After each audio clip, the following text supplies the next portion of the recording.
Au Togo, House of Challenge. Ariana, dans House of Challenge, ce n'est pas juste une candidate comme les autres. C'est une histoire qui mélange la tristesse, la force et une détermination incroyable. Quand elle est entrée dans la maison, personne ne croyait vraiment en elle. Certains la regardaient avec doute. D'autres pensaient qu'elle allait abandonner rapidement. Mais ce que personne ne savait, c'est que derrière son calme se cachait une battante. Au fil des jours, la pression est devenue de plus en plus lourde. Les regards, les critiques, les murmures et tout pesait sur ses épaules. Ariana avançait, souvent seule, avec ses pensées et ses blessures. Dans la maison, tout n'était pas sincère.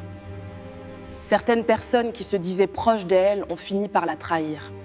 Des sourires faux, des stratégies cachées. Ariana a compris que le jeu était bien plus dur qu'elle ne l'a imaginé. Il y a eu des moments où elle a fait semblant de ne pas comprendre. Elle restait calme, silencieuse, presque naïve. Mais en réalité, Ariana comprenait tout. Elle observait, elle analysait, elle attendait le bon moment. Parfois, elle se retrouvait seule dans un coin, les larmes aux yeux. Pas parce qu'elle était faible, mais parce qu'elle portait beaucoup sur son cœur. Le peuple haïtien s'est levé pour elle. Partout, des messages de soutien, des prières, de l'amour.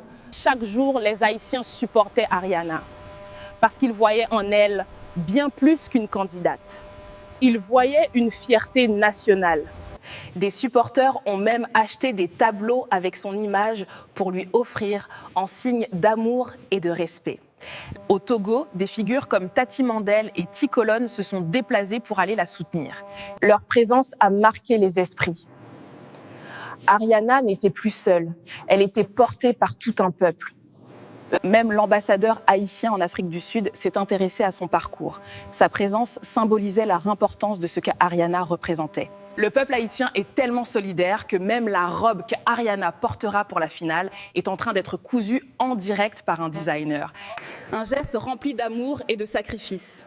Pendant ce temps, de grands donateurs sans relâche soutenaient Ariana.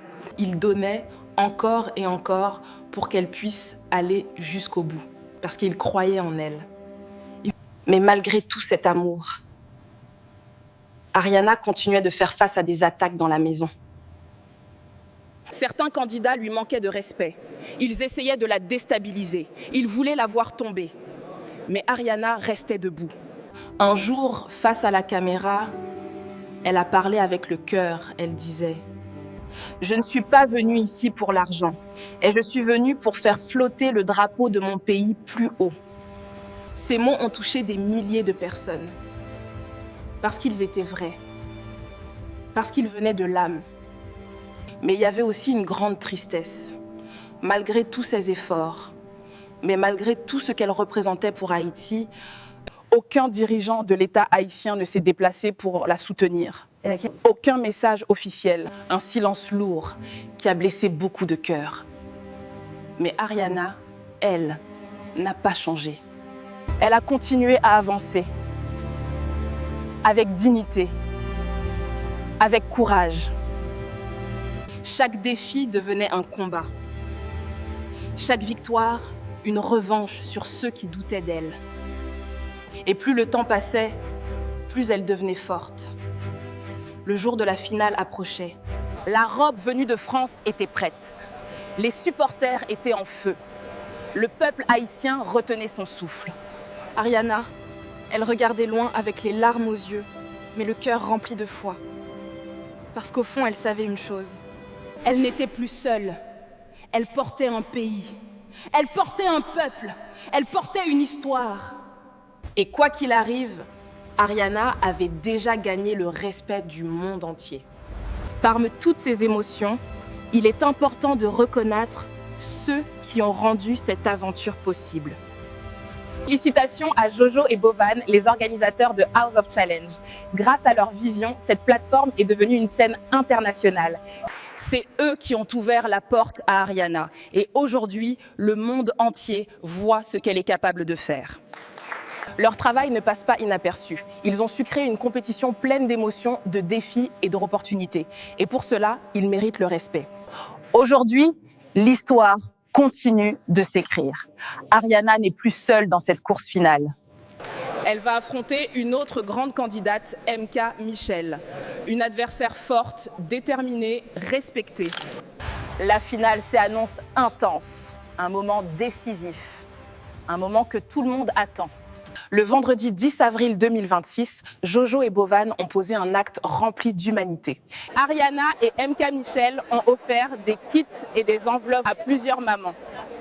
Un geste simple mais profondément touchant. Un geste qui montre que derrière la compétition, il y a aussi le cœur. Bravo pour cela. Bravo aussi pour la sécurité mise en place autour d'Ariana. Parce que protéger une candidate, c'est protéger un symbole. Et Ariana est devenue bien plus qu'une participante. Elle est devenue une fierté. Et maintenant, nous arrivons à la fin de cette histoire. Ou peut-être au début d'un nouveau chapitre. Car une chose est sûre, moi, je crois profondément qu'Ariana va remporter cette victoire. Je crois en sa force. Je crois en son parcours. Je crois en tout ce qu'elle représente. Mais elle a encore besoin de vous. Peuple haïtien, restez mobilisés. Continuez à soutenir Ariana jusqu'au bout. La grande finale aura lieu le 11 avril 2026. C'est le moment de faire la différence. C'est le moment d'écrire l'histoire. Parce qu'ensemble, nous pouvons faire gagner Ariana. Venu d'Haïti, j'ai ramené la force, écoute bien le son. À Lomé, j'ai tout donné, dans l'arène, j'ai mis la pression. House of Challenge, c'était le terrain, le trône, c'était mon destin. Avec la rage des ancêtres, j'ai tracé mon propre chemin. Le piano, la batterie, le tia-tia, c'est notre hymne maintenant. Ariana est une gagnante, la reine c'est moi, c'est éclatant. Le Togo et Haïti, on est ensemble, on célèbre la victoire. Ariana